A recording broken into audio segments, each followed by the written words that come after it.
ndabasuje abakomeje kudutega amatwi mbahaye ikaze mu kiganiro cyacu muri aka kanya.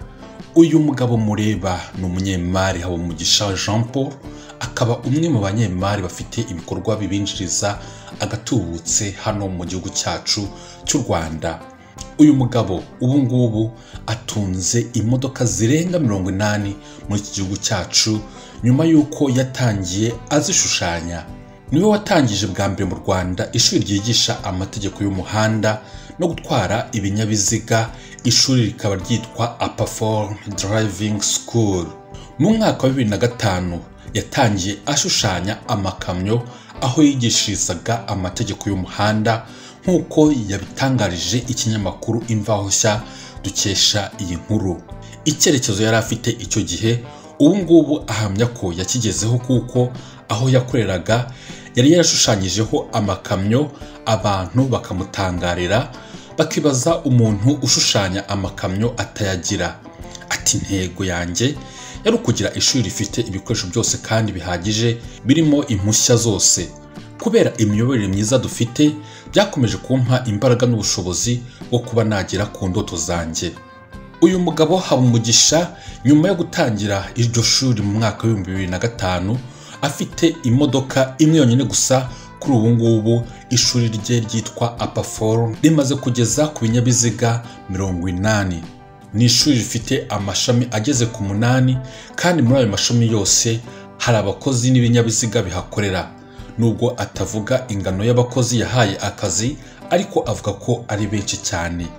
Uyu mugabo avuga yuko ikibuga cya Apaform kiri mu Busanza cyigishirizwamo imodoka nto na moto cyakira abakiriya bagera kuri 50 biga imodoka n'abihugura moto bagera ku 100 ku munsi.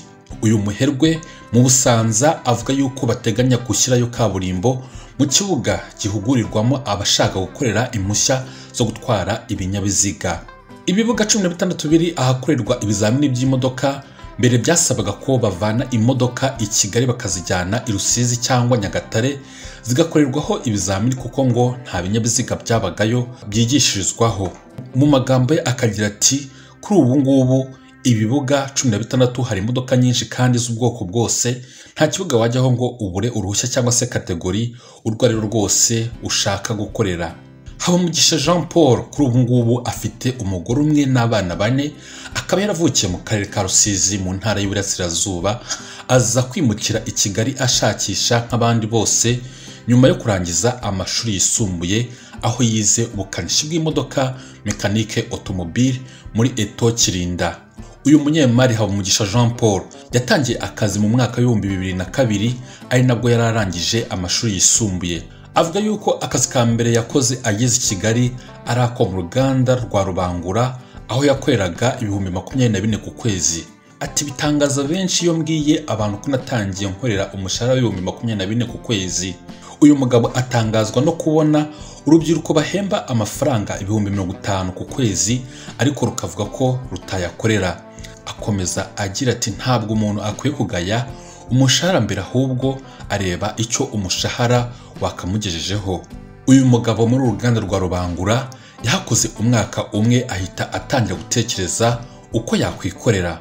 Umwaka wa 2003 ntiyahiriwe no kwikorera, ahubwo yagiye kwigisha ubukanishi ahandi hantu, agahembwa 40,000 by'amafaranga y'u Rwanda ku kwezi. Kwigisha abantu ubukanishi bakarangiza kwiga badafite uruhushya rwo gutwara ibinyabiziga yabibonagamo ikibazo, ahitamo gutangiza ishuri ryigisha amategeko y'umuhanda.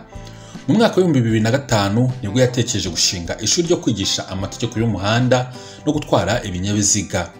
Mu magambo ye aragira ati natangiye nigisha amategeko y'umuhanda ari njye uyigishiriza, kubera ko ntabwo byari kunyorohera icyo gihe kubona amafaranga yo kuba nagura ikinyabiziga. Ni mu gihe uruhushya rwo gutwara ibinyabiziga yarutsindiye mu mwaka wa 2004.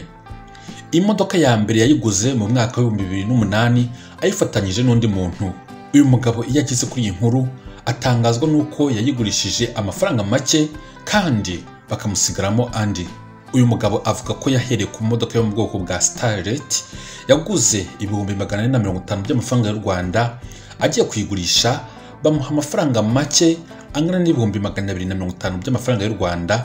icyo gihe yishyurwa ibihumbi 200 gusa, bamusigaramo ibihumbi 50. Ahangaha uyu mugabo akomeza agira ati ayo mafaranga nongeyeho andi ngura imodoka y'ibihumbi 800 by'amafaranga y'u Rwanda, bikomeza bizamuka bityo. Mu mwaka wa 2010 Habumugisha Jean Paul yahise agura indi modoka, imwe akayikoreshereza, indi akayiha undi uyigishirizaho, hanyuma agashaka n'undi mwarimu wigisha amategeko y'umuhanda. Ahamya ko yagiye azamuka kugeza aho ageze ubu ngubu. Ati ntabwo nshidikanya ko Apaforume ariyo ya mbere ifite ibikoresho bihagije kugira ngo ashobore gutera imbere. Umunyemari Habumugisha avuga ko yita ku kazi ke kandi akubahiriza igihe. Uyu mugabo saa 2 za mu gitondo aba yageze ku kazi, mu gihe amasaha yo gutaha byo biterwa n'imiterere y'akazi kiriweho. Habumugisha Jean Paul kandi ntahugira ku kazi gusa, kuko agira n'umwanya wo gukora siporo yo kugenda n'amaguru jogging, akabitabira n'imyitozo ngororamubiri ikorerwa mu nzu ariyo gym. Uyu mugabo Habumugisha Jean Paul ni umufana ukomeye w'ikipe ya Rayon Sport mu Rwanda, akaba ari n'umufana wa Arsenal. Yatangiye gufana nyuma yuko itangiye kwamamaza Visit Rwanda. Ni n'umufana kandi wa Paris Saint-Germain. Uyu mugabo akaba atangaza yuko umuryango we wose wituriye muri Canada ku mpamvu zo gushaka ubumenyi, ko nyuma yaho uzagaruka ugatanga umusanzu ku iterambere ry'igihugu. Habumugisha Jean Paul kandi ahamya ko yiteguye gushyigikira umukandida w'umuryango FPR Inkotanyi abarizwamo, agamije gusigasira ibyagezweho. Nk'uko twabivuze, Habumugisha Jean Paul akaba yubatse ikibuga cy'akataraboneka kigishirizwamo gutwara ibinyabiziga mu Busanza mu murenge wa Kanombe mu karere ka Kicukiro, aho cyuzuye kimutwaye amafaranga agera kuri miliyoni 700 z'amafaranga y'u Rwanda. Ndabashimiye cyane mwakoze kudutega amatwi, dore mu biganiro byacu bitaha.